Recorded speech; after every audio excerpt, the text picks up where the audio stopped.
Hello, everybody. I'm John Atack, but you know that. And this, as you already know, is Spike Robinson. Hi, Spike. Hi.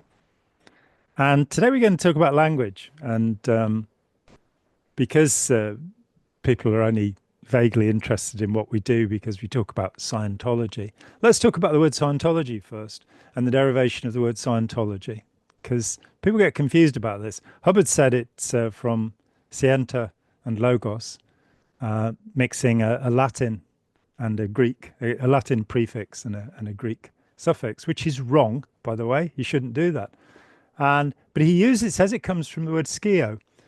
And if you go and say, well, let's just go Greek. It's all Greek to me. Let's just go Greek. So you get skio and logos. And what the word means is not the study of knowledge in the fullest sense of the word, which is what Hubbard says. Skio means shadows in Greek, shades. So it would mean the shades of the dead, ghosts also.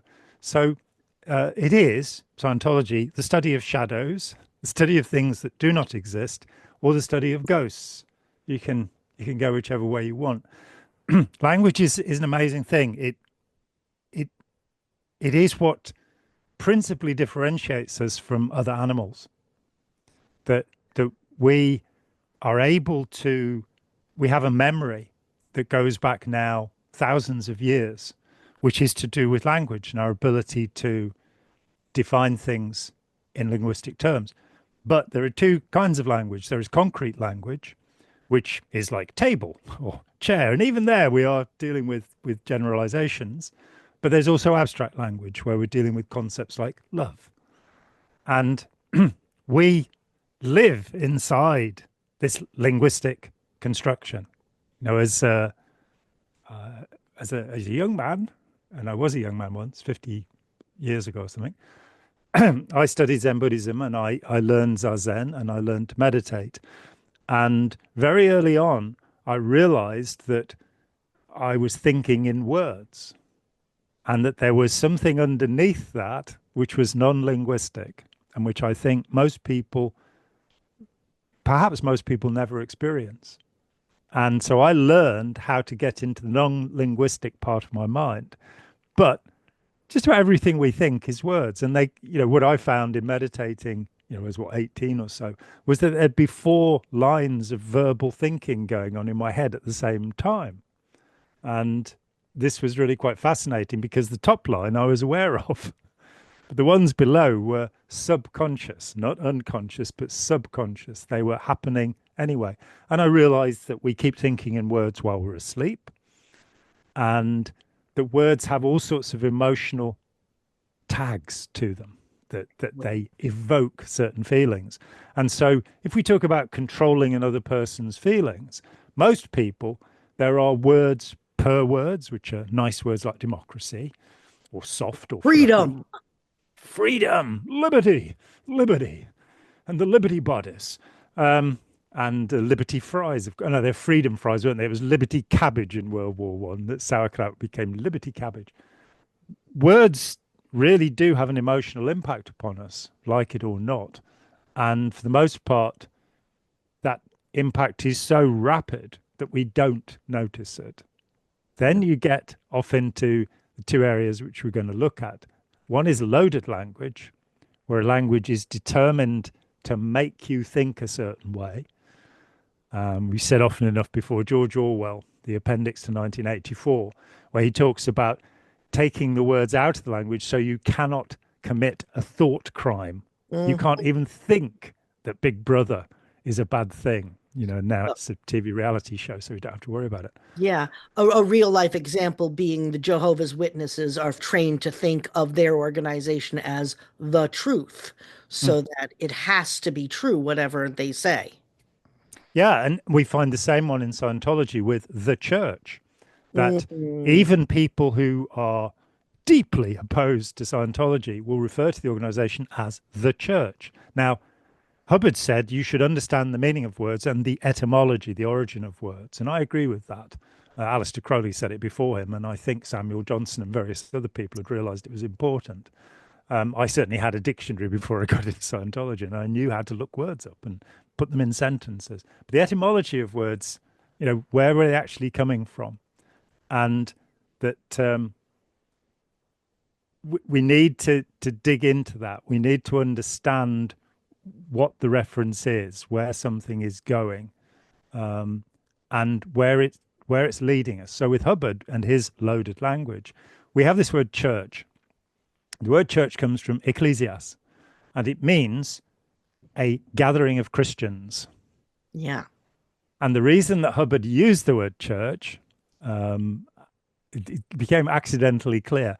In December 1953, in Camden, New Jersey, L. Ron Hubbard, his new third wife, because he had no second wife, Mary Sue Hubbard, Mary Sue Whip, and his son, Lafayette Ronald Hubbard Jr., signed documents registering three organizations: the Church of Human Engineering.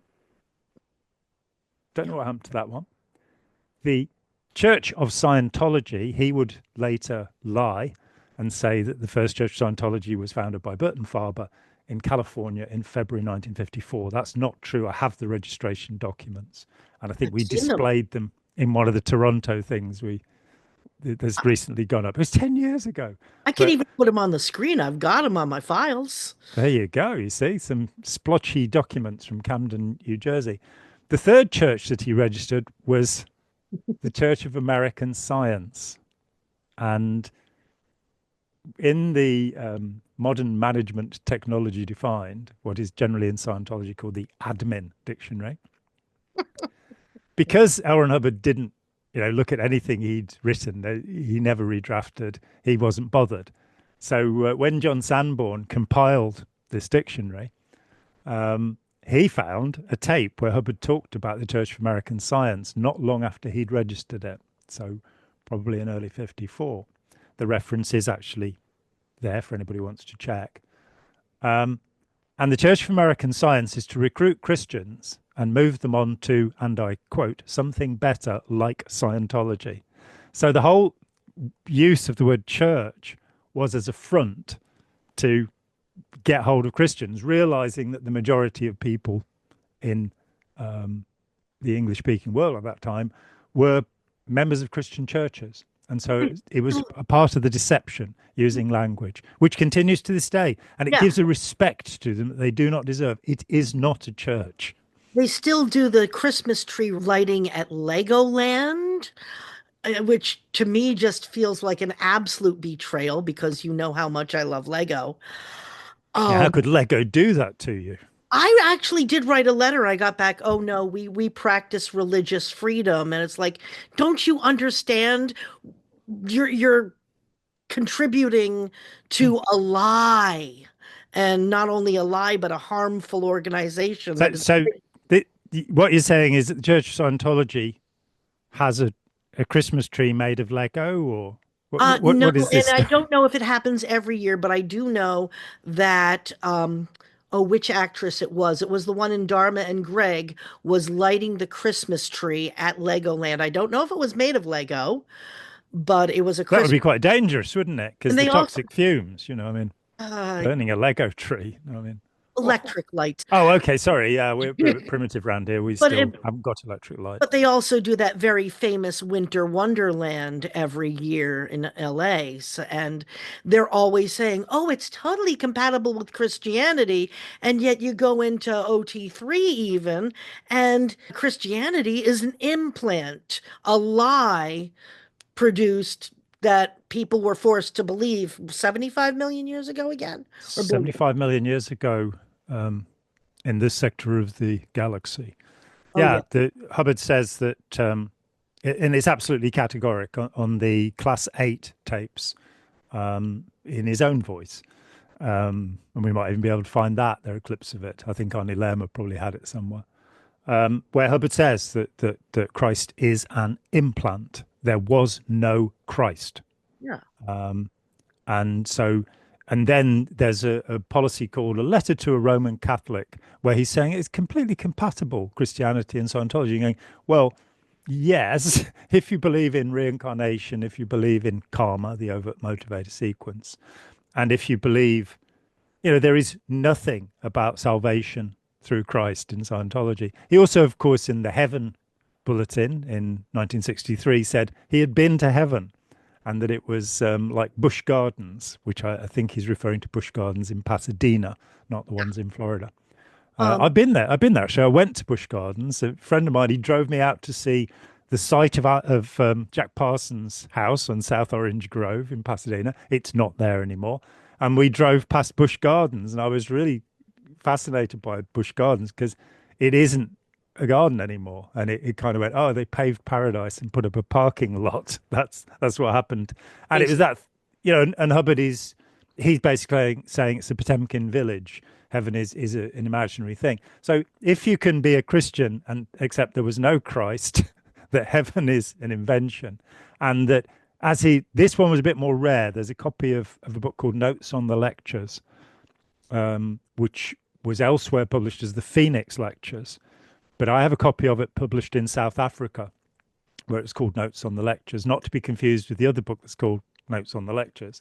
And in this book, he says that when we finished clearing the universe, then God will be the last to be cleared. It will be found hiding under a rock.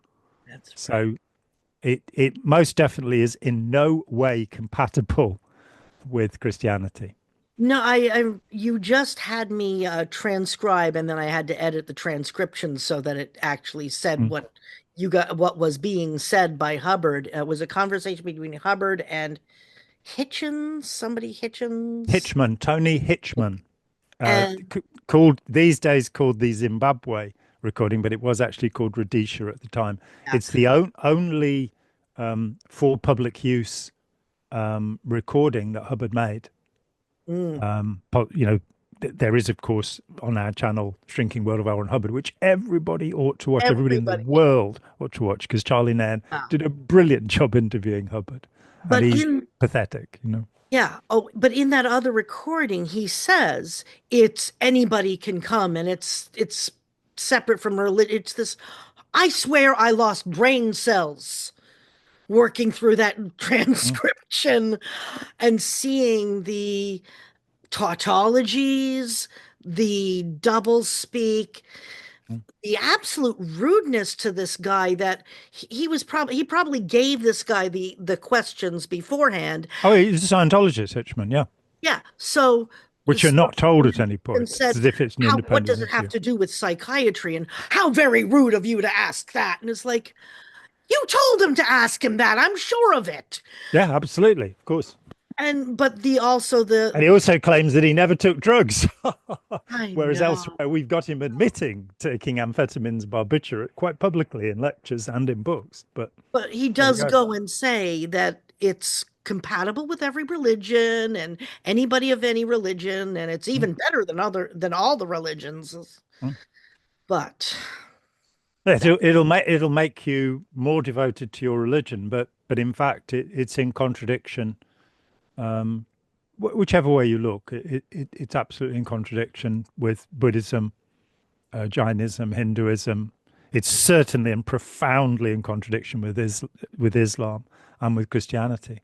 And don't they Uh, have a term called other purpose or something where if you go into Scientology and you still go to, say, the yoga center or your church or your synagogue, you're told now that is it frying other fish, other purpose? What's the term?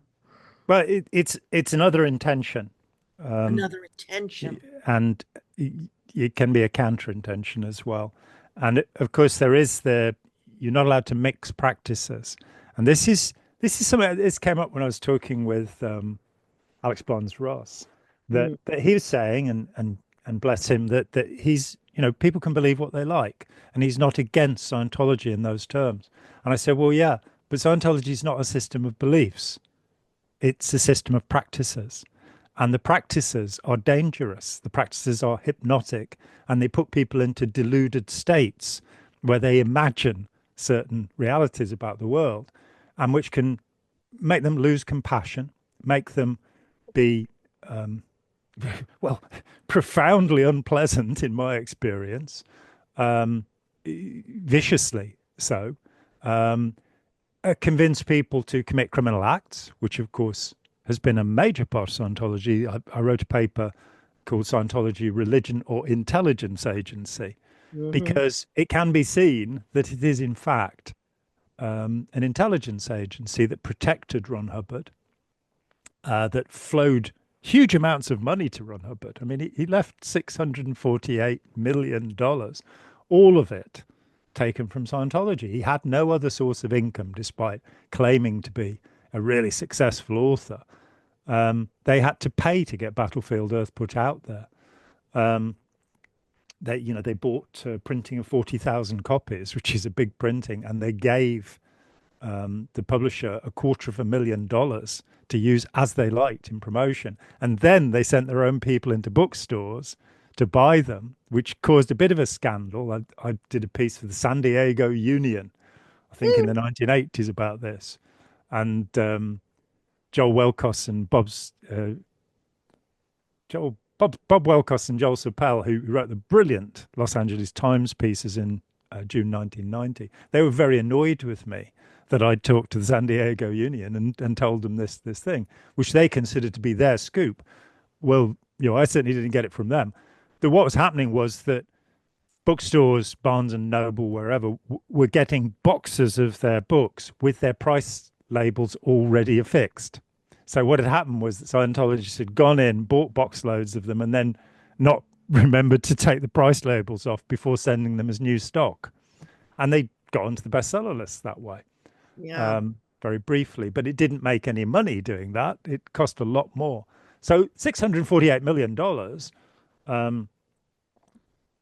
that he'd made out of Scientology, which is, of course, the governing policy of Scientology: make money, make Maybe. others produce, so as to make even more money. And anybody who's not familiar, that is actually called the governing policy. It was issued by Ron Hubbard to say that it's about making money, and it is. Hmm. And it's been very successful in those terms. Yeah, the Scientology S might as well have two little lines to make it. Well, people have often, you know, possibly around the time I left in 83, already people were using a dollar sign for the S in Scientology. But I mean, the thing that's fascinated me and fascinated me as a member is that the S, as it is depicted in the S and double triangle, is quite evidently a snake. Oh, yeah. And that represents, what does a snake represent in Christianity, if it is compatible with Christianity? Oh, serpent, Garden of Eden, devil. Yeah. And there are a lot of other reasons for thinking that that's, of course, what Hubbard was in fact focused on. And one of the aspects of the devil is he is the prince of Belial. He's a lying bastard. And when we look at Hubbard and his professions and his claims, they're not true. So claiming it's a church is not true. Claiming it's compatible with Christianity is not true. Claiming it will um, give you self-determinism, that you'll be in charge of your own mind and your own life, is absolutely the opposite of the truth.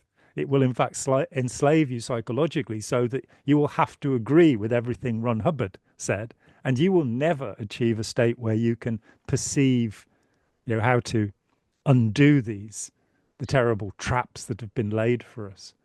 Um, The strongest chains that's used is the loaded language, bringing it yes, back. As somebody who's always been fascinated with language, when I first encountered ex-Scientologists back in 1990, never you mind, on the early BBS services, the bulletin boards, all in the dot, 90s, alt in the, religion Scientology, back in yeah, the old days. yeah. Yeah. Um, I was fascinated by the amount of Scientologies, the and the attitudes that it created, like you said, the lack of compassion, because Mm, if you get run over by a car, you pulled it in. That anything that bad that happens to you, you mm, pulled it in. That's one of the reasons that I became disgusted with my own faith, was because it got infected with a bunch of the new thought materials mm, of, you choose your parents, you chose these challenges to learn, so that if you got assaulted and left for dead in a corner. You actually chose that experience sometime before you were born, and you're supposed to learn from it. And to me, that's like, hello? Can we maybe not victim blame a little bit here? But there are so many of the technical terms of Scientology that just create this wall between practitioner and the people who are outside. And there's this sense of you're speaking another language after a while, you're totally alien to anybody who's not outside the religion. Did you want to speak to that a bit? Not the religion, but the The group, wordies, the the wording. wordiness. Hmm. Yeah, it has been put forward um, by our dear friend Yuval Laor that Ron Hubbard very likely suffered from temporal lobe epilepsy. This is a very important idea. You don't have visible fits if you have TLE. Um, the most you will notice is perhaps a little flickering of the eyes when somebody's having a seizure, but they don't have a grand mal epileptic fit. And what has happened is there's a lesion, a scar in the temporal lobe, which is what's called temporal lobe epilepsy, oddly enough. And it has 18 significant characteristics, and if you have a majority of these, then you probably have it. When we first met Yuval in Toronto in June 2015, long ago, when we were just small children. Oh my God. Um, he presented me with the Bearfedio list of the 18 characteristics, and I ticked 17 of them straight away and immediately. The 18th took me half an hour to think about. He also sat down with Jerry Armstrong, and Jerry said, "Yep, all of that." Now, one of the problems that's associated with this condition is hypergraphia, Hmm. that you can't stop writing. I've the last few months, as you know, I've spent far too much time going through the work of Madame Blavatsky, Like, and who could not stop writing. My God, and was massively overly elaborate. In fact, looking at Wikipedia's description of Theosophy and what she did, that they don't get it right because it's so complicated, and it isn't. Having now spent months with it, it's like it's really simple what she's saying. It's just her way of saying makes it enormously complicated. Now, Hubbard had a thing about this that he talks about autocrats, people who have spent far too much time becoming expert on a subject, and they make the subject far more elaborate than it needs to be. Well, Scientology, in a single lifetime, this man, in fact, starting in 1950 and ending only 36 years later, produced, you know, much more work than you will find, for example, in the Bible. That's a tiny thing compared to the work of Ron Hubbard. And you find that what he did was he, 3,500 lectures were recorded. They got to the point where they were recording every burp and every fart, that he had a voice activated or noise activated tape recorder by him all the time. And in 1993, I met a guy called Ken Rose, who was the head of Ron's Technical Compilations, the original RTC. And he said, "We're never going to get through all of this stuff, and how you put it together and how you issue it." So he was somebody who never stopped talking, never stopped writing, never looked at what he'd said, contradicted himself thoroughly, and loved inventing new words. So you have two 600-page dictionaries. I used to say two 500-page dictionaries. I went and looked again. Two 600-page dictionaries, which rarely overlap, defining the neologisms, the new words of Ron Hubbard. And it's amazingly confusing. That so, and sometimes, he couldn't settle on a word. So among my favorite examples, I'm reading Masood Hussain, who's an Oxford neurologist, a book called Our Brains, Ourselves, which is really excellent, and I recommend it. And for the first time in a long time, he uses the word engram in its medical sense. Mm. And it made me think. I had a friend, Betty Tilden, who was just a really wonderful person, and dare I say, a psychiatrist, but she was a really wonderful person.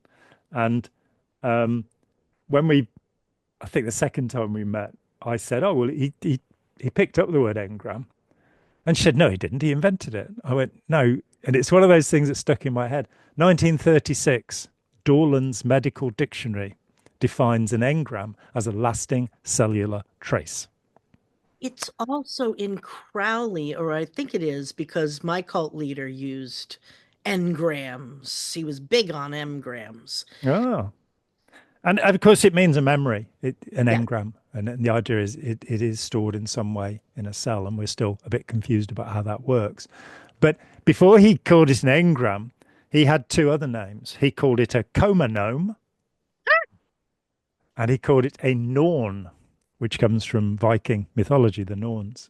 Um, And you look at all of this, if you look back to Dianetics, the mental science of modern health, that he's got all this language already. He's got the file clerk or file clerk if you're American.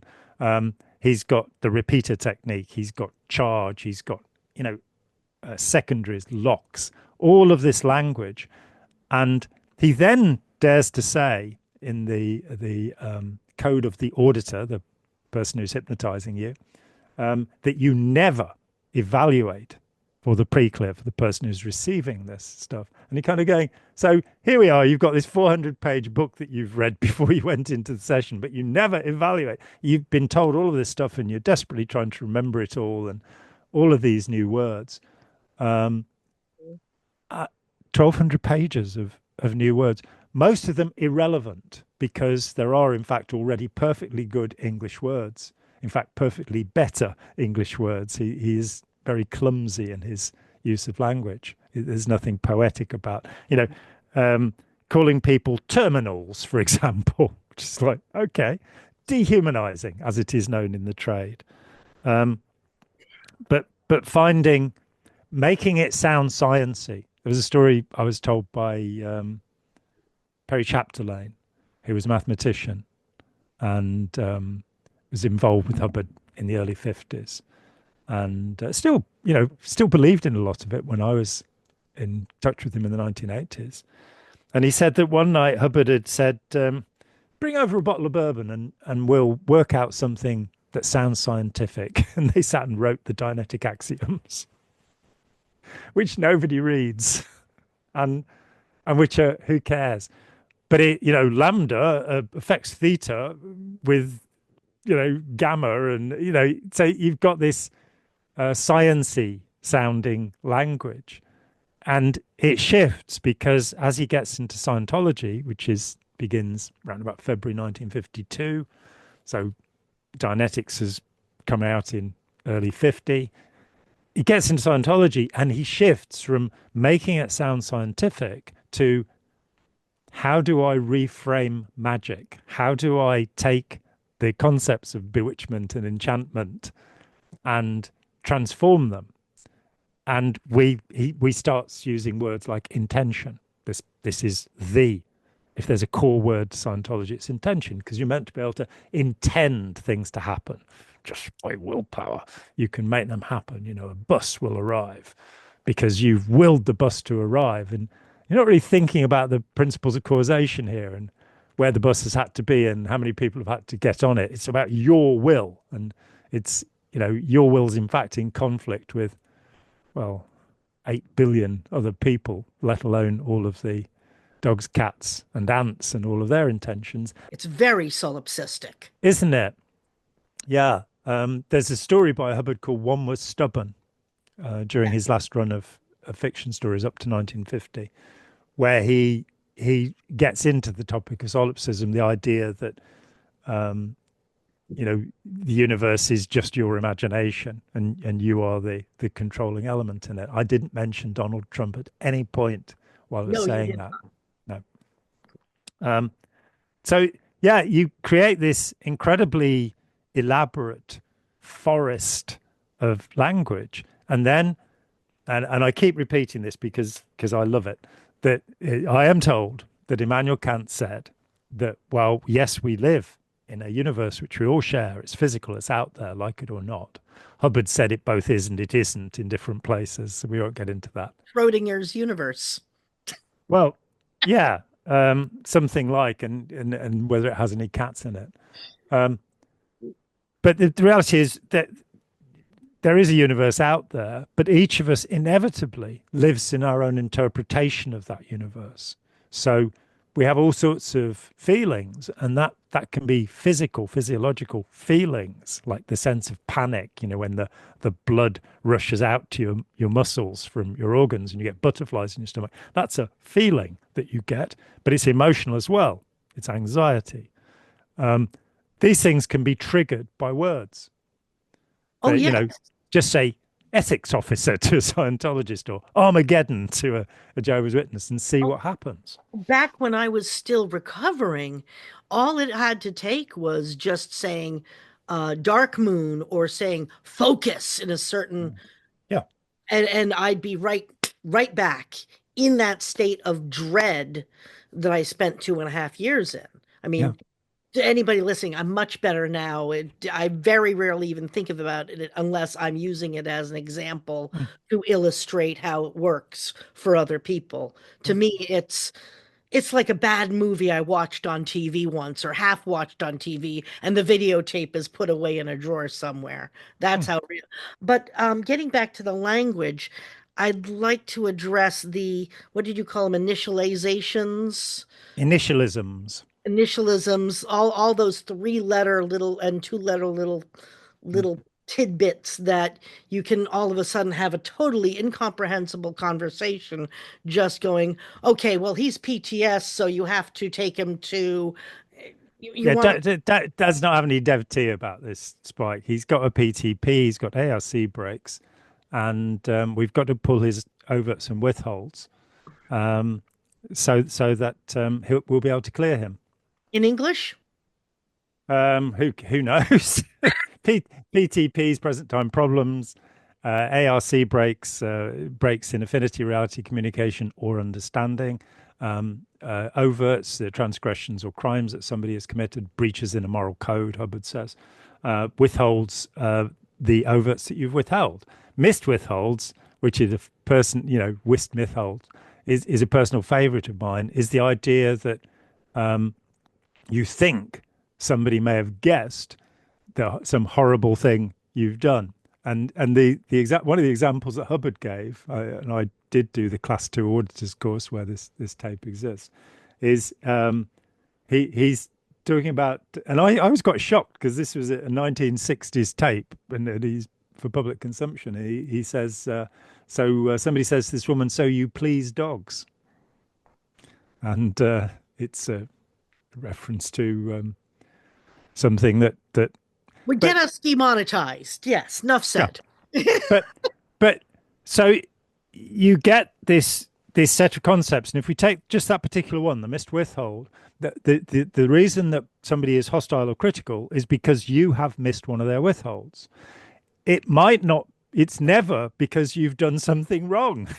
They're not, if they're criticizing you and you go, oh, this is the self-protection of a paranoid. This is somebody creating a system. If anybody criticizes Oren Hubbard, it's not because he could ever possibly have done anything wrong. It's because they feel guilty. And Yeah. then kind of go, well, I'm sure that does sometimes happen, that people do feel guilty and they'll attack you because they think you might have guessed, how naughty they've been. But it is also possible to criticize something because it's wrong. Yeah. And you get other constructions. Another one is the third party law, the idea that the only reason, and only reason is a really good Hubbard phrase, the only reason that people become upset is because there's a third person who is stirring things up, called triangulation by psychologists. Now, that is a reason sometimes. Another one is the beginning of every Scientology book. The only reason a person gives up a study or becomes confused is because they have a misunderstood word. Then you go and The whole look at Hubbard's theory study of text. Sorry. Here's a whole dictionary of words for you to understand. Yeah, let's make life impossible for you. But the only reason a person gives up a study or becomes confused, the only reason. Well, when you get into the study technology, you find it can also be too steep a gradient. You're trying to learn it too quickly. An absence of mass. It was too abstract. You couldn't get your hands on it. So, you're learning to drive a car, but from drawings or, not from actually all from words rather than actually sitting in the car. So absence of mass, a perfectly rational thing. Also, as you get deeper into this, you find things like suppressive rendition, which is that what you're reading is nonsense. So of course it doesn't make sense. So the reason you'd give up studying something that doesn't make sense is because it doesn't make sense. It's not because you've misunderstood a word. But there's also a little trick in this, which is that Hubbard then talks about conceptual understanding and says you can't have conceptual understanding until you've understood the words. This is true. However, he veers away from checking whether the concepts are true. Just, I'm going to give you these words, and if you don't agree with me, it's because you've misunderstood a word. And, I got very, very interested in this. Let me give you a very simple example of this. Um, it's a tough universe and only the tigers survive. L. Ron Hubbard. It's a tough universe and only the tigers survive. Now, let's get specific. What's a tiger? If you look up the word tiger in one of the Scientology dictionaries, you'll find out in the admin dictionary, I think, you'll find out that a tiger is a staff member who doesn't do what they're told. So it's a tough universe, but only the staff members who disobey orders survive. Words can, you know, create quite a situation. And breaking through that, the loaded language, the controlling language, is the first step of escaping any authoritarian cult. You've got to go, well, hang on a minute. We had this concept of Armageddon or what have you. Is this true? Is this real? And with Scientology, you find that the terms themselves, it becomes circular reasoning. That, that it's not actually true. None of the fundamental principles of Scientology are true. What an awful thing for me to say, but I can prove it. I've spent, 50, more than 50 years now looking at this subject. Um, Affinity, reality, communication, equal understanding. If you rise any of the three aspects of this, the affinity, the liking, the reality, the sense of agreement, or the communication, if you elevate any one of these, then the others, your understanding, will go up. So if you communicate more, your liking, your affinity, your sense of agreement with the person, and your understanding will go up if they communicate with you. So you're going, so if somebody yells their head off at you, you will like them more. And it's like, this falls at the first hurdle. And this is one of the foundations of Scientology. In the S and double triangle symbol, one of those triangles is knowledge, responsibility, control. The other is affinity, reality, communication. So this is foundational Scientology, and it's not true. No, and doesn't he try to also explain it geometrically that if you widen one angle, the others also widen? It's like, no, you widen one angle, the others go. Well, I think it's always an equilateral triangle, whichever way we go, but we can bring isosceles and his mates in if you'd like. But the idea is, yes, the angles will remain the same. So there will be an expansion of the whole triangle.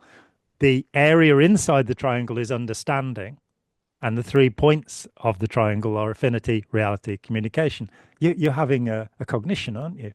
Speaking of Scientology, cognition, a word that means thought, which he's not happy with epiphany or Organization? revelation or realization. There aren't enough good words in language. He has to make his own. He can't talk about euphoria or feeling great. He has to have very good indicators, Um, which is an indication of what Scientology processing is actually doing to people. It's making them euphoric. It's getting them high, now, which is feels good, but it doesn't necessarily do you good. no. Now, going back to knowing what words mean through knowing or knowing through how they came, that kind of disregards context clues. Because I can Exactly. make up a word, a gerbubbledop, and replace it. And if I used it enough in context, after a while, somebody would know what I meant by a gurgle bop. Yeah, I mean the example that's used in the now defunct Scientology dictionary course, which was the only free course that Scientology ever offered, I think, is when the crepuscule came, the children were frightened. Now, you can't actually work out from context what that is. If you don't know what the gloaming is, then you can't work it out. If you don't know what twilight, gloaming, crepuscule is, you can't work it out. And I think it is absolutely correct to say you need to define your terms before you go any further. So in reading something, but this is something that bothered me. I trained as a method one word clearer. So I learned how to do, there are 9 methods of word clearing. I learned all 9 of them. But method one is where you have an e-meter and you take the person and you're finding misunderstood words they have. And the thing that got me was this, that you trace these things back into an earlier lifetime. Yeah. And you haven't got a dictionary of Rhodioglin because it's a dead language, right? It's 75 trillion years ago or however long ago. So there is, going back more than really the 18th century and Samuel Johnson, we've got some idea, we've got a pretty good idea of what Chaucer meant, which can be decoded because of poetry, because of rhyming words. So you can see, yeah, very clever. My wife taught me this. But as you go back further and further to Chaldean and Linear A, the language of Crete that's never been deciphered, Linear B has been, you'll find these languages, we can't read what it says. We don't know what the runes mean, really, despite the Nazis having spent a huge amount of time and money on trying to decode them. You come up against, so you're going, okay, so you're remembering a word from a language that you used not in the 18th century, the time of Samuel Johnson, not in the, 14th, 13th century, 14th century, the time of Chaucer, not in the Chaldean or Assyrian period, not at Göbekli Tepe in 7000 BC. You're looking for a word that was used millions, billions, trillions of years ago. And what do you do to clear that word? And this was the thing that just didn't make any sense to me. You guess what it means. Now, that's what you did wrong in the first place. You're not, and then you've got this ludicrous idea that if you clear the word that you misunderstood, you will recover your education.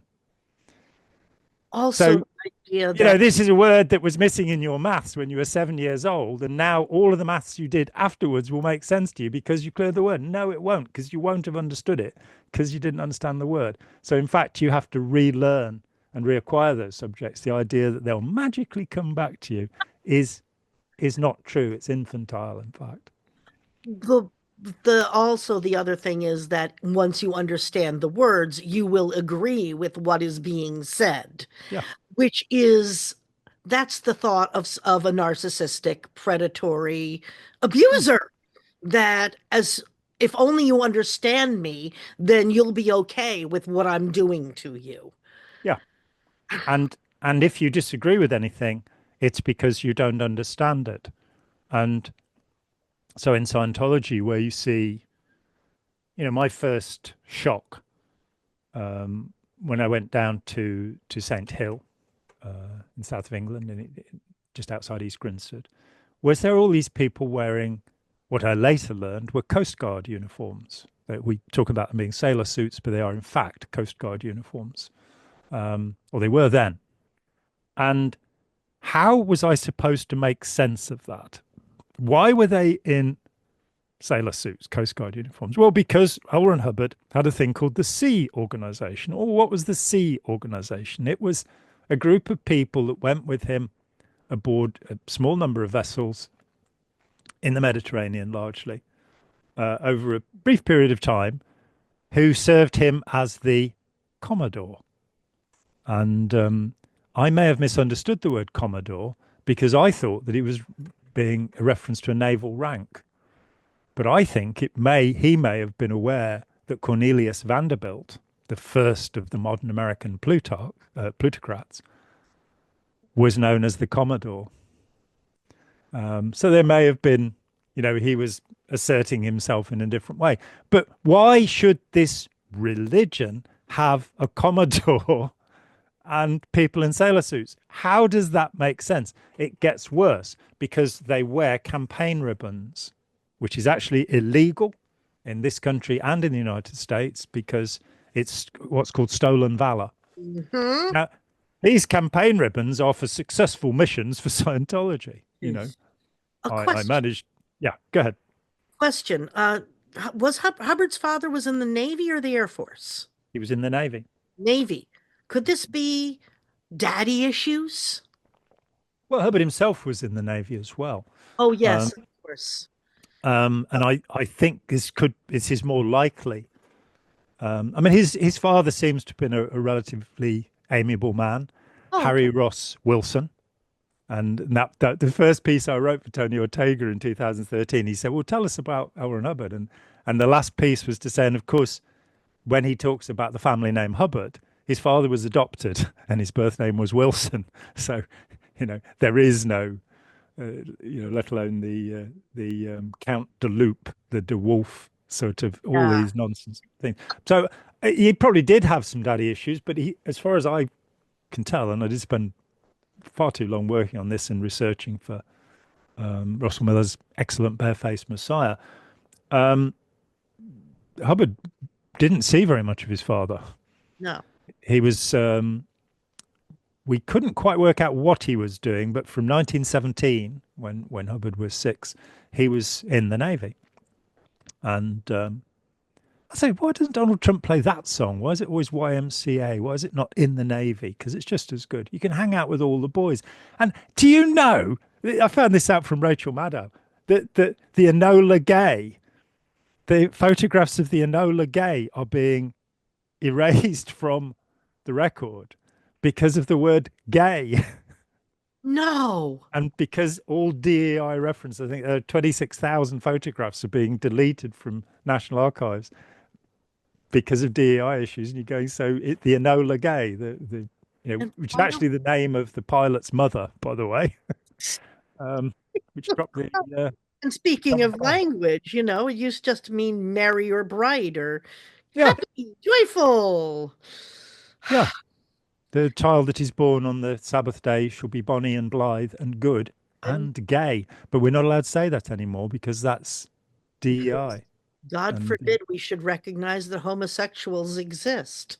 it's just absolutely, absolutely unbelievable. But yeah, words have this potency that make us, a lot of what Hubbard talked about was reactivity and this idea that you have a reactive mind. And it seemed to me with time that Hubbard was an incredibly reactive person, that Mhm. largely what he did was a knee-jerk reaction to something happening, that so he'd come up with some other technique and try and it wouldn't work, and he'd come up with some other technique. But we do react to certain words. So if you say the word appeasement, that's a really favorite word, which had a perfectly positive meaning until 1938. In fact, it maintained its positive meaning until probably 1941, when three journalists, including Michael Foot, who would later be the leader of the Labour Party in this country, decided to attack Neville Chamberlain uh, on the grounds that he had appeased Hitler. Now, appeasement means to negotiate to arrive at a compromise that will function. It doesn't mean to give in, but the word has transferred its meaning, as so many other words have. Like the word glamour, which meant magic. The word celebrity, which was only invented in the 1920s. We've got concepts that didn't exist, and we then throw them backwards. I'm reading. This is great. You can't see the title properly because it's got a sticker over it. It's called "Contested Will" Oh, um, by James Shapiro, and he's a Shakespeare expert. He wrote 1599, 1606. Absolutely, 1606 is just one of the best books I've ever read. The deconstruction of why Macbeth has all of these things happening in it. Just absolutely wonderful. But Shapiro this is a book about all of the assertions that have been made about Shakespeare and who he might have been and how clumsily these things have come together. And one of the things in it is in the 18th century, there's this guy who basically starts looking at the plays and saying they reflect Shakespeare's experience. And so it starts with Sonnet 93. And he says, oh, you see, he's talking about his own upset over his wife, his beautiful wife. And a critic at the time points out that, therefore, what you're saying, that everything Shakespeare expresses must be something he experienced. So the ferocity of hatred that Othello experiences, this the love that Antony feels for Cleopatra, that you can't have an imagination anymore. Well, I mean, Agatha Christie wrote however many dozen murder mysteries. To my knowledge, she never murdered anybody, though being Yeah, very capable to poison people, having worked in a dispensary, yeah, yeah. having just cause for what her first husband put. No, no, no, we don't condone murder, no matter No. how bad the husband is. Um, One of the reasons that we started this discussion was also because of how the language has changed, because Mm. I have a very young colleague. Well, she's not very young, she's in her mid 20s. And um, I, for the viewers at home, I also work with Steve Hassan. And during one of his lives, like last week, somebody in the chat You asking mean one of his live streams? I'm hoping his he's live, not a yes, cat with nine lives. yes. No. One of his live streams, yeah, the good point for language. One of his live streams, somebody asked him a question that involved the phrase FAFO, which is Mm, effed around and found out. mm, And Steve had no idea because, mm, it's not his generation. And so this colleague of ours put together a lovely dictionary list of all the Gen Z slash millennial phrases. And a lot of them have come from gaming culture, but also, mm. unfortunately, from the quote unquote manosphere culture. Yeah, And let me interject yeah, something. please.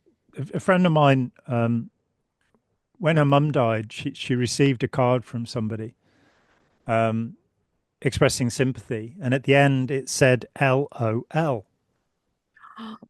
Now, of Lots. course, in that generation, it means loads of love. Yeah. So lots of love. But of course, it now means loads of laughs. And it's not really appropriate to I say think when it's laughing somebody's out loud. laughing out loud. There you go. Um, thank you. And ruffle and all of that stuff. Yeah, But rolling on the floor laughing. yeah, so something becomes inappropriate because of a transformation of meaning, and which is something that is happening all the time. You also have the kind of people thinking that it's clever to use words like wicked or cool, which go right back to the 1930s and have stayed, or the most mysterious of all terms, okay, which Mm, nobody, which it probably is the Dutch all correct, mhm. but nobody's entirely sure. And it's the most commonly used word in the world. Okay, because it's in Even every language. yeah, yeah, which But we is don't know what it means. It's I okay I though. just love it though because it's so wonderful that humanity does have, and we're living in a time where we've got this global connection, and so humanity has got. You hear all of a sudden Chinese people speaking in Mandarin or any of the and Cantonese. you hear Yeah. okay, and it's like but I was going to say, I'm Gen X, of course. And there was, for a while when I was a teenager, we had a slang that was very short-lived called Valley Speak, Mm, which is like, oh my God, take me out to the mall and buy me some leg warmers. It's totally grody. Gag me with a spoon, which basically means I am really, really very upset and I find this totally unacceptable. mm. Yeah, and I mean it comes and goes, and you can go way back in language. So just yesterday, it was I'm reading one of Mark Forsyth's books, the guy who wrote the Etymologicon, which again everybody should read. It's absolutely hilarious and wonderful in terms of language. And he points out the word upset. What is the origin of the word upset? Hmm, And apparently it's a naval term, um, really? to to that something is turned over. It's Yeah. upset, and it's we now. I remember some years ago, but I think it probably was Mark Forsyth, and the word down, realizing the word down means a hill. Oh, yes, So like it, the Sussex the Downs. Sussex Downs, which always, and I lived in Sussex, and I couldn't understand why they were called that, but they have an up and a down, and they're hills. That language. So again, in trying to understand, who Shakespeare was and what Shakespeare was doing, my absolute favorite is the guys who wrote the Holy Blood and the Holy Grail, from which Dan Brown would pinch most of the Da Vinci Code. Mhm. And their fundamental argument is that the San Graal, S-A-N, holy, Mhm. Graal, Graal. If you move the G from the beginning of Graal for Grail to the end of the San, you get Sang Ral, Blood. royal, the blood royal. Now, the problem is that the first problem is that the stories of the Holy Grail are first told in the 11th and 12th centuries. So they're 1,000 years after the event is meant to have happened. King Arthur's court didn't go after the Holy Grail then, if they were before that. Or am I misstating that? All right, King Arthur, as far as we know, was It was not. Yeah. Romano-Briton chieftain in the 6th century. He's first mentioned in the 8th century. There's no He may well have fought off the invasions of Anglo-Saxons and Jutes. Okay. The names of the members of his court are all invented. Mm. The stories are then mentioned by Geoffrey of Monmouth, and they're picked up by a guy called Chrétien de Troyes. Chrétien de Troyes is working in the court of Maud de Champagne, who is the sister of Richard the Lionheart. Stay with me. So we're in the 12th century. The stories are, and I've read them. I got fascinated by this because of Joe Campbell. So in my 40s, I read all of Chrétien de Troyes. And then various other people adapt them. My favorite is Wolfram and the story of Parsifal, which becomes Parsifal. Mm. And you can see, if you then go to Mallory in the 15th century, and things are added, like Excalibur, Guinevere, Lancelot, they're added, and you can see where they're added because we have the original manuscripts. So the version of the Holy Grail that they're talking about is Mallory, and there's another problem in Parsifal, which is around about 1210. It's written by a German uh, who's a knight. He's not a poet. He's somebody who's actually gone and thumped people, for a living. And it is one of, I think, just one of the most incredible books I've ever written. When I came to read it, I was kind of, oh, it's going to be medieval nonsense, and it was just gripping. It just, wow, what a story! From this comes the story of the Fisher King, which is the essential Holy Grail story, as retold by Terry Gilliam and Jeff Bridges and Robin Williams in beautiful form. And Parsifal is, of course, very important to Hitler as well through Richard Wagner's Parsifal. I'm sure that Hitler saw himself as Parsifal because he's the peasant. The rest of the Round Table are all blue blood, and the story goes that Parsifal is kitted out by his mum with sort of things that may on a donkey or what have you, on a mule, to make him look like a knight, and he thinks he is. And he meets the Red Knight and he defeats him in battle. So he gets the armor and the horse. And then he goes down, gets accepted with some derision by the Knights of the Round Table, and he goes off and he meets the Fisher King, and he sees the Holy Grail. Now, this is this is vital to the whole story of the Holy Grail because the Holy Grail that he sees is described in Mm. 1210 It's not the cup of Joseph of Arimathea into which the blood of Christ came and all the Glastonbury legends, all that stuff. That's way later. Oh. That the Grail is a gradalis, which is an oval dish, and it's described. It's a dish that has light on it. It doesn't have Jesus' blood on it, has light shining from it. It's right there. So this transformation of meaning, this loading of language, happens element by element. There's no sword in the stone. It's not returned to a what is it, a watery bint, I think that Monty Python call her. Um, and the Isle of Avalon. And Yeah. these things are there, you know, again, as Joseph Campbell said, mythology is not history, it's psychology. Mm. And if you understand it that way, then the Holy Grail stories are brilliant. And You it know, changes just as the language changes. exactly. And we come to, so, you know, these people, Dan Brown sold 40 million copies of the Da Vinci Code, and it is abject nonsense from beginning to end, which is based upon misunderstandings of history of the Knights Templar.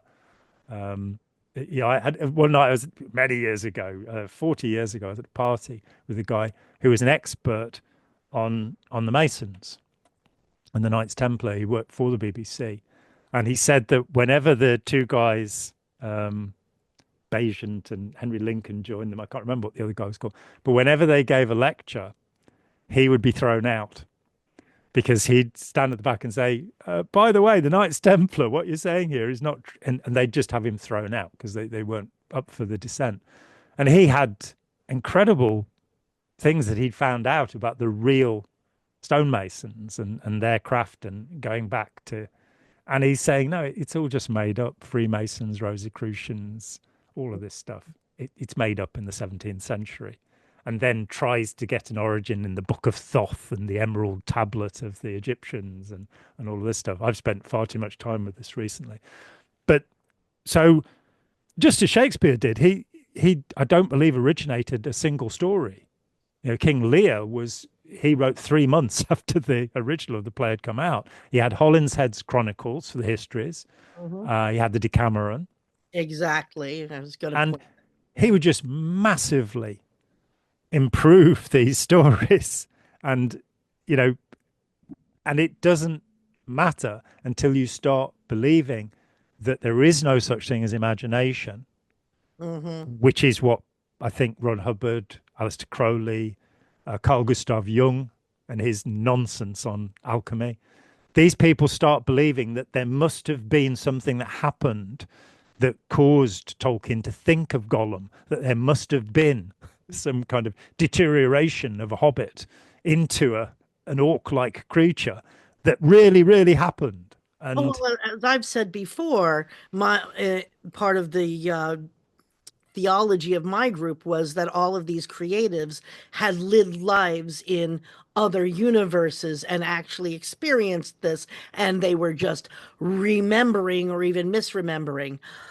Another point I wanted to get was a lot of people make a lot of things, particularly in English. I don't know if it happens in other languages, where they will take a word like angle and say, "Oh, it's almost like angel, so it must be that an angle is angel." And it's like, but that only exists when you're talking about the word in English. Once you take it to another language, it doesn't line up. So, yeah, I mean, we talk about words being cognate, coming from the same origin. So, for example, the word cow and the word beef, mhm, which seem so dissimilar, both seem to come from the word coup. And one comes through the Romance route, through Italy, Latin, France, and bœuf in French becomes beef in English. But mhm. in German, it's coup.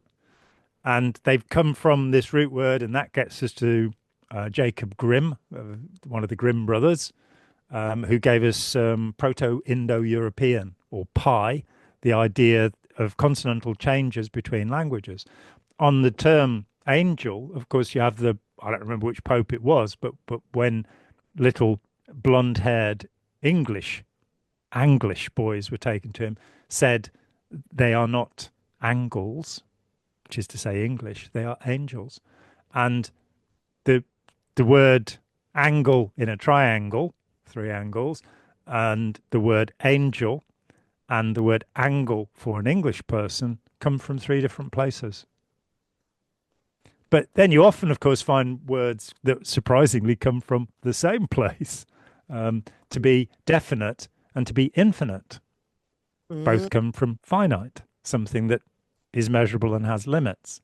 Definite gives the limits, infinite says there are no limits. Or ones And that are mean the opposite and sound the same, but are spelled slightly different, like discrete as in hidden, being, and discrete meaning absolutely definite right there. and to secrete, to make something secret, it was secreted behind the bookcase, or secrete as in to give off a secretion, Hmm. to ooze a liquid. And it it's coming back to the idea of loaded language, that linguistic traps are then set Oh, and yes. people are led to believe that things are not, as they really are, Mhm. which it we've talked elsewhere about Robert J. Lifton's incredible um, eight sins of thought reform, and Yes. loaded language is one of them. And again, in terms of escaping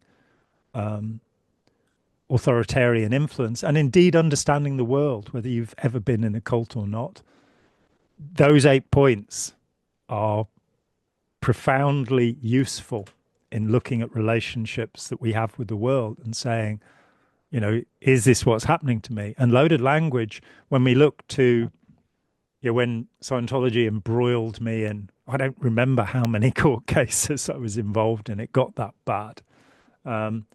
But it was at a period in English law where Latin was being banned, thankfully and properly, so that rather than everything being said, so that the layperson would not, what's an ex parte injunction, Spike? Um, Damn good question. I do know that X means out in and I'd have to think. It's just that Well, so that we don't yeah, give anybody a misunderstood word and therefore force them to commit overts against sorry. us. Ex parte means that only one of the parties is present and is making an application. Oh, So only the plaintiff, only the defendant is present with the judge. So that's ex parte. But the we then move off in, so none of those terms are necessary in law. That you can use English instead, and we found that out gradually.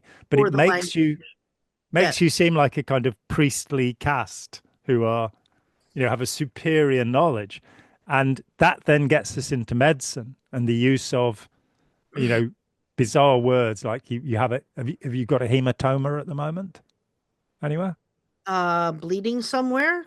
Not Well, a really. hematoma would be a bruise that, yes, there's Oh, a blood on the bruise. surface. A Yeah. bruise. Yeah, a couple. Um, well, But you that see, by calling it a hematoma, it makes it sound, you know, well, I will say that back before we had global communication, one of the good things about Latin was that you could, if you knew how to speak Latin, you could go to another scholar in another country who spoke another language, say something in Latin, and they would be able to understand what you were talking about because it was at one point a kind of a lingua franca. I knew we were going to get to the lingua franca at some point. But Or now, common language, yes, the yeah, language of the Franks. I'm sorry. You're No, right. no, no, no. It is. It's. I don't think there's anything wrong with it. Is a lingua franca. It's the expression I would have used too. But it shows you that somebody who's listening to that and is going, the crepuscule did what? You know, if we don't know what the words are, oh no, but he's quite right. Alistair Crowley was quite right before him, and Samuel Johnson before them both. If you don't know what the words are, then you won't understand what's said. I would also like to point out to anybody that's seen Blackadder and thinks that Samuel Johnson's dictionary didn't have the word sausage in. It does. We checked last week, and so Blackadder is wrong about that. Getting back to the Latin thing, I was just thinking of the scene in Star Trek 4, yeah, where they're trying to sneak into an operating theater And McCoy shouts at somebody, she's got extreme postprandial distension. And they go, oh no, you got to let her in. And he She's said, eaten too much. Yeah. she's got a tummy ache. Yeah. Yeah. Yeah. And it is possible to, a good one at the moment. Let's get to this. The post-traumatic stress Mm, disorder, mm, PTSD, that this is now accepted as a condition in the mhm, same way um, that we have chronic fatigue disorder. That's another one.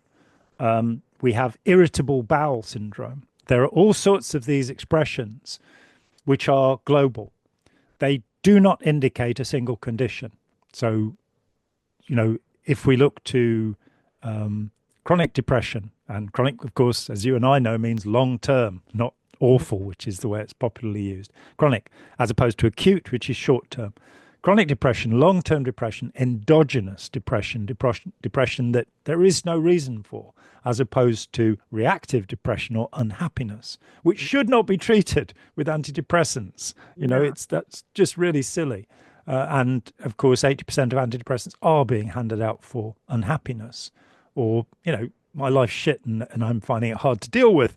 Therefore, you know, but if you've got this condition coming up, there are 277 possible combinations of symptoms for chronic depression. For post-traumatic stress disorder, there are 633,000 possible symptom combinations. And at that point, you're not dealing with a broken leg.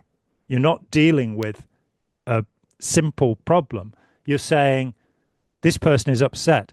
Then dig into the words. The word traumatic. This is a word, this is a traumatic and stress. These are two words that really, trauma is a 20th century word, stress is a late 20th century word. They've both been introduced as medical ideas. All right, trauma means a wound. Traum, you've been wounded. Yeah. So, Mhm. okay, you've been injured, you've been harmed. And stress, that is a very fascinating word medically because it was a word that was promoted by the tobacco industry, that Oh, cigarettes would lower your stress level. mhm. And so it became, you know, um, uh, like the word shock, that people will say they're suffering from shock without realizing that medically this has a very specific meaning to do with the pooling of the blood and this kind of stuff. Mhm. And these words, I mean, along with just about every medical term you can think of that is popularized, loses its meaning. So you say somebody's schizophrenic, which in common parlance means they have multiple personality disorder. Well, schizophrenics don't have multiple personality disorder. Somebody's a psycho. That is usually means that they're brutal. The word depression is used to mean unhappiness. The word paranoid is used to mean cautious, concerned, anxious about something. You're being paranoid rather than its real meaning. And these words drift through in every generation. We have to change the words that describe disabilities because those words become, when watching the Trump stump speeches, these people started standing up behind him and holding up signs that said 47. Now, as somebody who is not counting how many presidents there are, you know, I'm going to going, but 47 chromosomes, that was an insult when I was a child. It means Oh, somebody yes. has Down syndrome. Are they saying he will be the first Down syndrome president? Or, things in different contexts take different meanings. The term mongoloid, which means of the yellow skinned races, the Koreans, Japanese, Chinese were defined as mongoloid in the 19th century. And it then came to refer to people with Down syndrome. They had mongoloid faces. And Uh, that became the insult term mong, again, unfortunately common when I was a kid. So we can't use that. We can't use the word spastic anymore, meaning that something's rigid and doesn't move, because spasmo or calling somebody became an insult. Well, we of course have the N word, and the N word means black. In its origins, it means black, but it has been used as a term of abuse, and so we should have a proper respect and Yeah, not use it. yeah. But it words change their meaning, and if you're describing anything that is looked down upon or that is a disability, you'll have to change the word for it every 30 years. Words like moron, for example, which means having less than average intelligence, Mm-hmm. and was invented to mean that before the book of, well, after the book of Moroni had been deciphered by by Joseph Smith. So yeah, words. Then there's also the taking of the medical psychological terms such as PTSD into the popular and going, "Oh, I've got PTSD." I one of my guilty pleasures, as you know, is listening to YouTube recordings of Reddit stories, the "Am I the a-hole" subreddit and things like that, where people write in going, "My mother-in-law has done this thing to me. So Am am I the a-hole? am I the a-hole?" Yeah. And one woman was writing in because a friend of hers had gotten engaged and they were going to have the engagement party, but another friend was traumatized, and that's the term she used, because she didn't want to go to the engagement party because it reminded her of her parents' divorce. And she said she had PTSD because everybody was planning this party, and she was starting to use all of these. And when they said, that's not really, you're gaslighting me, which Yeah, is a that's the real next one. Yeah. thing, but it has now become the You're go. disagreeing with me becomes you're gaslighting me. uh, I'm upset becomes I'm traumatized. Yeah, I mean, we've seen this thing, and okay, I've complained about it publicly already on this channel that people are being sold this stellate ganglion block injection into their necks to cure PTSD. But it would ugh. appear that the PTSD is being self-diagnosed. It's not actually a physician or an expert on this subject. And when you get into the literature, and I did because this was suggested, and when I asked Jamie Mustard, who was proposing it, to provide me with studies, papers that supported the idea that complex PTSD, which is PTSD that comes about through enslavement as opposed through physical attack or illness, combat PTSD, that this is a condition that you can cure by, because it's a hardware problem. We're suddenly rigid machines, apparently not wetware, which is the proper computing term for human beings. We are actually capable of transformation. We get stuck in this idea, which is purely conceptual. It's rather like Hubbard saying that the human mind is like a computer. And if you have a held down 5 or a held down 7 in the computer, the calculations won't be right. Now you go, oh, hang on, 1950, the word computer means calculator. The Mm. human mind is like a calculator. Wow, there's a profound. And if you hold down one of the numbers, the calculations will be wrong.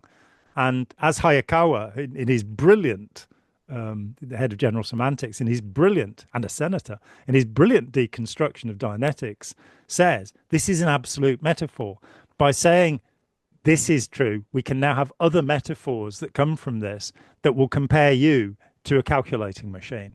Your springs are rusty and therefore So if your you type buttons are in stuck. 80085 and turn me upside down, I'll read boobs. Probably, yeah, with nobody looking. But it's a commonplace throughout Scientology to put somebody into the metaphor and then say this is like this, and so therefore the things that apply to this, so your calculator, your batteries aren't charged, or what have you. And it And changes your thinking about how you perceive your own being that way. yeah, and Limits and it. and the search for the San Graal becomes the search for the Sang Graal, and round we spin Ah, into infinity. Definitely into infinity. for on and on, tomorrow, and creeps in this petty pace from day to day for the last syllable of And all our yesterdays. Yeah. lighted fools the way to dusty death. Out, out, brief candle. Life is but a walking shadow, a poor player who struts and frets his hour upon the stage. Full of sound and fury. Sig 'Tis life is a tale told by a drunkard, is it? Full of idiot. sound and fury. An idiot. Full of sound and fury, signifying nothing. There we Yeah. go. It's a Christ. I fell asleep when I tried to watch Macbeth, but that soliloquy is just yeah. I memorized it because back when I was at Girl Scout camp, they would put bits of poetry on the wall of the Mm. latrine. Yeah, we had poetry on the walls of our latrine, but it wasn't quite like that. There's no I don't know Shakespeare. why or who put that up there, but I would sit there and memorize it. Mm. So, Yeah, it is a as far as suicidal ideation goes, it's one of the great statements. Right, well, we better go and do some actual work now. Um, and if the word that's fascinated me for the last 6 months, and ask any neo-Nazis you know to tell you what the word Aryan means, oh boy. and it actually means Iranian. Oh my. But still, I'll have a whole book about that in a few weeks' time, hopefully, and Hopefully. and what happens when you believe in nonsense, and it comes and bites you in the A. Right. Well, this has been great, good fun as ever, and thank you to everybody who's managed to struggle through to the end. We were at a tipping point. We've finally got to 9,900 subscribers. So please get your auntie and your grandma and your dog to subscribe because it'd just be so nice to get to that 10,000 It finally. would be. It really would be. So yeah, like, admire, subscribe, send us Comment. money, comment. Yeah, comment, ask questions, and I do try and answer them occasionally, and and yeah, thank you for spending time with us today. Yeah. Thank you so much. Thank you. Hi, John here. Thanks for watching. We'd appreciate it very much if you would click like, as well as subscribe, and click the bell for notifications. Every dollar helps, and we welcome new patrons on Patreon, or you can make a one-off payment with any currency through PayPal. Thanks so much.